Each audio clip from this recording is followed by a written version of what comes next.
అవతార పురుషుడు అనగానే టక్కున శ్రీ మహావిష్ణువే గుర్తుకు వస్తాడు. ఈయనకి దశావతారాలు ఉన్నట్లే లయకారుడు, నిరాడంబరుడు, బోళాశంకరుడు అయిన శివుడికి 19 అవతారాలు ఉన్నాయట. అవేంటో చూద్దామా? మొదటిది పిప్లాద్ అవతారం. శివుడు మొదట మహర్షి దధీచికి కుమారుడిగా పిప్లాద్గా జన్మించాడు. కానీ అతను పుట్టకముందే మహర్షి ఇల్లు వదిలి వెళ్ళిపోయాడు. దానికి కారణం శనీశ్వరుడి చెడు ప్రభావం అని పిప్లాద్ పెరిగి పెద్దయిన తర్వాత తెలుసుకుంటాడు. ఇది తెలుసుకున్న పిప్లాద్ శనిని శపించాడు. ఆ శాపం వల్ల శని అనేక బాధలు అనుభవించాడట. అతని దీనస్థితిని చూసిన పిప్లాద్, నీకు శాప విమోచనం ఇస్తాను, కానీ 16 సంవత్సరాల లోపు వయసు వారిపై నీ ప్రభావం ఎప్పుడూ ఉండకూడదు అని చెప్పి విమోచనం ప్రసాదించాడట. అందువల్లే శనీశ్వరుడి ప్రభావం తమపై పడకూడదని శివుడిని పిప్లాద్గా పూజిస్తారు. రెండవది నంది అవతారం. పూర్వం షిల్లాద అనే మహర్షి ఉండేవాడు. అన్ని విద్యలు ఉన్న అపరజ్ఞాని అయిన సంతానం లేకపోవడం వల్ల చాలా బాధపడేవాడు. పుత్రుల కోసం తపస్సు చేయడం ప్రారంభించాడు. సంవత్సరాలు గడిచినా తన శరీరం మొత్తం చెదలు పట్టినా సరే తన తపస్సుని ఆపలేదు. ఇది చూసిన మహాశివుడు తనకు ప్రత్యక్షమై ఏం కావాలో కోరుకో అని అడిగాడు. అప్పుడు షిల్లాద, స్వామి నాకు సంతాన ప్రాప్తిని ప్రసాదించండి అని అడిగాడట.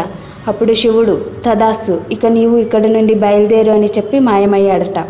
తర్వాత ఆ మహర్షి యజ్ఞం చేయదలచి అంతా సిద్ధం చేసుకున్నాడు. యజ్ఞం చేస్తుండగా ఆ అగ్ని నుండి ఒక అందమైన బాలుడు ఉద్భవించాడు. ఆ బాలుడిని స్వీకరించి నంది అని నామకరణం చేశాడు. నంది అంటే సంతోషం అని అర్థమట. మూడవది వీరభద్రుడి అవతారం. సతీదేవి దక్షయజ్ఞంలో ఆత్మాహుతి చేసుకుంటుంది. అది చూసిన శివుడు కోపంతో తన జటాజూటాలను తెంపి నేలకి కొడతాడు. దాని నుంచి ఉద్భవించిందే ఈ వీరభద్రుడి అవతారం. ఇది శివుని యొక్క అతి భయంకరమైన రూపం. పుర్రెల దండ ధరించి, అతి భయంకరమైన ఆయుధాలను ధరించి, 3 కన్నులతో నిప్పులు చిందిస్తూ కోపంలో యజ్ఞం దగ్గర దక్షిణి తలను నరికేస్తాడు.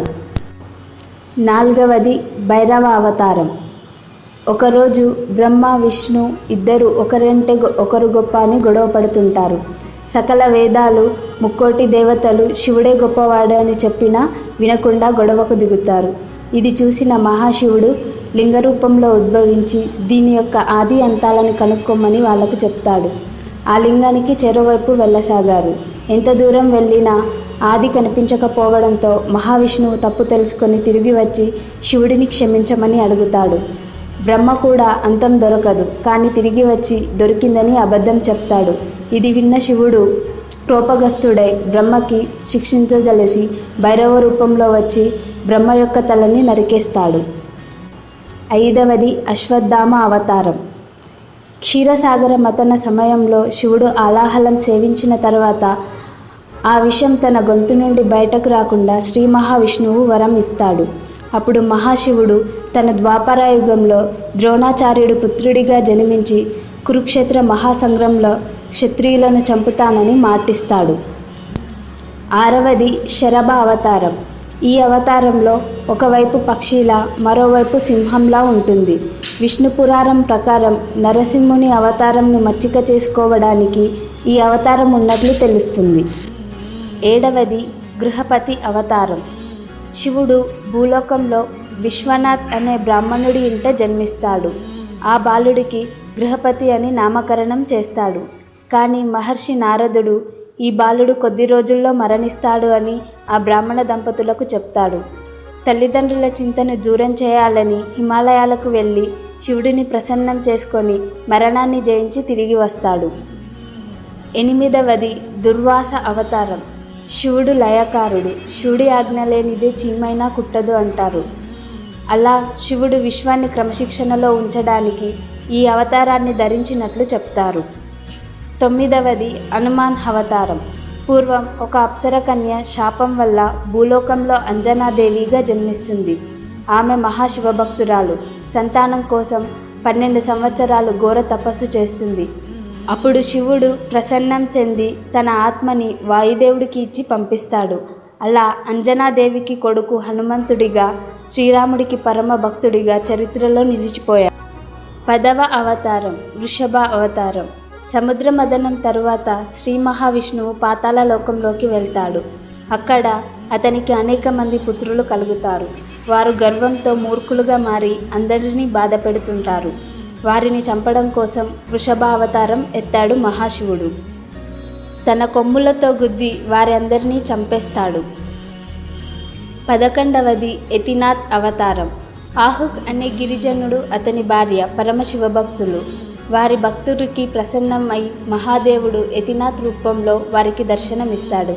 అయితే వారి గుడిసెలో యతినాథ్కి ఆశ్రయం ఇచ్చి వారు బయటపడుకుంటారు. ఒకరోజు ఆ రాత్రి క్రూరమృగం బారిన పడి ఆహుక్ చనిపోతాడు. అది చూసిన అతని భార్య కూడా చనిపోవాలని నిర్ణయించుకుంటుంది.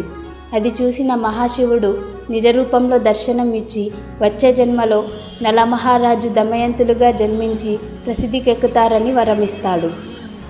12వది కృష్ణదర్శన్ అవతార్. మనుషుల జీవితాలలో యజ్ఞయాగాదులు మరియు ఆచారాల ప్రాముఖ్యతను పెంపొందించడానికే ఈ అవతారం. 13వది సురేశ్వర్ అవతారం. ఒకసారి శివుడు ఉపమన్యు అనే భక్తుడిని పరీక్షించదలచి తనే ఇంద్రుడి రూపంలో దర్శనమిస్తాడు. దీనినే సురేశ్వర్ అవతారం అని కూడా అంటారు. యక్షేశ్వర్ అవతారం. సాగరమతనం తర్వాత దేవతలు ఎవరికి వారే తామే గొప్పవారమని, వారికే అమృతం ఇవ్వాలని గర్వంతో ఉన్న సమయంలో వారి గర్వాన్ని వంచడం కోసం భయంకరమైన యక్షరూపాన్ని ధరిస్తాడు శివుడు. 15వది భిక్షువర్య అవతారం. మానవ సంరక్షణ కొరకు ఈ అవతారం జరిగినట్లు చెప్తారు. 16వది అవధూత అవతారం. ఇంద్రుడి గర్వాన్ని అణచడానికి స్వయంగా మహాశివుడే ఈ అవతారం ఎత్తినట్లు చెబుతారు. 17వది కిరీట్ అవతారం. దీనినే వేటగాడి అవతారం అని కూడా అంటారు. అర్జునుడు శివుడిని ప్రసన్నం చేసుకోవడం కోసం తపస్సు చేస్తున్న సమయంలో అతనిని చంపమని దుర్యోధనుడు మూక అనే రాక్షసుడిని పంపిస్తాడు. ఆ రాక్షసుడు ఒక పెద్ద పంది రూపంలో రెంకెలు వేస్తూ అర్జునుడి వైపు వెళ్తాడు. అక్కడే వేటగాడి రూపంలో ఉన్న శివుడు, ధ్యానం నుండి భంగం పొందిన అర్జునుడు ఒకేసారి ఆ పంది మీద బాణం వేసి చంపేస్తారు. అప్పుడు వేటగాడు అర్జునుడిని యుద్ధంకి దిగేలా ప్రేరేపిస్తాడు. దానితో అర్జునుడు యుద్ధం చేస్తాడు. తన శౌర్యానికి ప్రసన్నుడైన శివుడు పాశుపత అస్త్రాన్ని ఇస్తాడు. 18వది సుంతన్ తారక్ అవతారం. శివుడు పార్వతిని వివాహం చేసుకోవడం కోసం సకల దేవతలను వెంట పెట్టుకొని వస్తాడు. ఒంటి నిండా విభూతితో భయంకరంగా ఉన్న శివుడిని చూసి పార్వతి తల్లి మైనావతి భయపడుతుంది. అప్పుడు శివుడు సుంతన్ తారక్ అవతారంలో సుందర రూపంలో దర్శనమిచ్చి పార్వతీదేవిని వివాహం చేసుకుంటాడు. 19వది బ్రహ్మచారి అవతారం. పార్వతీదేవిని పరీక్షించడం కోసం ఈ అవతారం ధరించినట్లు చెబుతారు.